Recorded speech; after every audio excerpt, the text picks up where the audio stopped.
देहा फाहामथाय बिथिङाव क'क्राझारनि रायजो राजाफोरनि थाखाय गोजोनथाव खौरां। सानाय सुनाय बेरामजों भुगिनो गोनां जानाय सुबुंफ्रा बे खेबाव गोजान जायगायाव थांना फाहामथाय लाहैनांगौनि गोनांथि गैला। रोंगौथि गोनां देहा फाहामगिरिफोरनि गेजेरजों क'क्राझारनि मबिलिटि थेरापि सेन्टाराव बायदि रोखोमनि बेरामखौ फाहामथाय होनाय जायो। क'क्राझार शहरनि डन बस्को स्कुलनि साखाथि बाथारमारियाव थानाय मबिलिटि थेरापि सेन्टाराव रोंगौथि गोनां देहा फाहामगिरिफ्रा जायखिजाया रोखोमनि सानाय सुनाय जेरै मोदोम सानाय, सिनस्रि सानाय, हान्थु सानाय, गोदोना सानाय, प्रेसार स्ट्रक जानाय, पेरालाइसिस आरो बायदि बेरामजों भुगिनो गोनां जानायखौ फाहामथायनि गेजेरजों गोग्गो आरो मोजां देहायाव लाबोयो। लोगोसे जायफोर उन्दै गथ'फोरा जोनोमनिफ्राय थाबायनो हायै, जिरायनो हायै, हारसिं गसंनो हायै गथ'फोरखौबो मबिलिटि थेरापि सेन्टाराव फाहामथाय होयो। बे मबिलिटि थेरापि सेन्टाराव दासिम गोबां सानाय सुनाय गोनां आरो थाबायनो हायै, गसंनो हायै गथ'फोरखौ फाहामथाय होनायनि गेजेरजों मोजां आरो गोग्गो देहायाव लाबोबाय। बेनिखायनो जायफोर सानाय सुनाय बेराम आरो जायफोर गथ'फोरा जोनोमनिफ्राय थाबायनो हायै, गसंनो हायै, जिरायनो हायै जानायजों भुगिना दं, बिथांमोना क'क्राझार शहरनि मबिलिटि थेरापि सेन्टाराव फाहामथाय लानो हागोन। आरो नोंथाङा मबिलिटि थेरापि सेन्टाराव फाहामथाय होनायनि बागै बांसिनै मिन्थिनोब्ला 700022685664 मबाइल नम्बराव फोनांजाब खालामनो हागोन। खुलुमबाय, आंनि मुङा डक्टर रिंसार बर'। आङो मबिलिटि थेरापि सेन्टार क'क्राझारनि कनसालटेन्ट फिजिअथेरापिस्ट।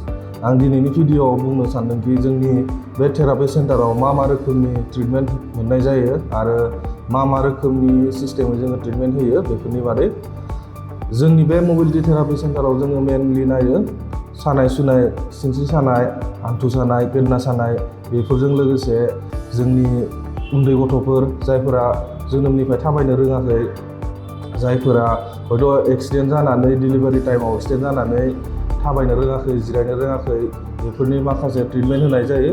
बेजों लोगोसे जों प्रेसार स्ट्रक जानाय, जायनाखि प्रेसार जानानै पेरालाइसिस जानानै दं, बिसोरखौबो जोङो ट्रिटमेन्ट होनाय जायो। बेफोरखौ जोङो थाबायनो सिखायनाय जायो। बेनिफ्राय जों सानाय सुनायफोरखौ नायखायो। ओमफ्राय जेनेबा सोरनाबा एक्सिडेन्ट जानाय, आखाइ गनाय, हारा बायनाय, बेफोरखौबो जोङो पस्ट सार्जिकेल केसफोरखौबो जोङो नायो। बेजों लोगोसे जोङो जायनाखि सिनस्रि बायनाय बेफोरखौबो जोङो नायो। जोंनाव ट्रिटमेन्ट सिस्टेमा जों मेनलि रिहाब सिस्टेमै ट्रिटमेन्ट होयो, जायाखि जोङो मेन फकास खालामो एक्सारसाइसआव। जोङो रुट कजखौ ट्रिटमेन्ट खालामनो थाखाय जोङो मेनलि एक्सारसाइसनि थ्रुयै जोङो ट्रिटमेन्ट होनाय जायो। बेजों लोगोसे जों माखासे मडेलिटिसफोरबो बाहायो, जेनेबा सानाय सुनायखौ खमायहोनो थाखाय। बेनिफ्राय माखासे एसिस्टेड एड डिभाइसफोर दङ, एसिस्ट खालामनाय माखासे डिभाइसफोर दङ, बेफोरखौबो जों बाहायो जाहाथे नांगौ सिस्टेमै। मेनलि जोङो exercise through with help of modalities जोङो ट्रिटमेन्ट होनाय जायो उइदाउट मेडिसिन। दिनैसिम आं जोंनि बे थेरापि सेन्टाराव बोसोरसे बारबाय खुलिनाया। बेयाव जोङो बुहुत गोबां पेसेन्टफोरखौनो जोङो फाहामना हरनो हानाय जादों।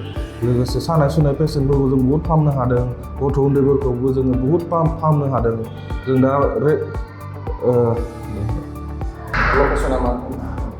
जोंनि बे लकेसनानो जाबाय क'क्राझार बाटारमारि डन बस्को स्कुल खाथियाव मबिलिटि थेरापि सेन्टार बुंनाय। जायफोराखि पेरालाइसिस जानानै दं, जायफोराखि बेंगुरा जानानै दं, बिसोर जोंनाव फैनानै ट्रिटमेन्ट लानो हागोन आरो।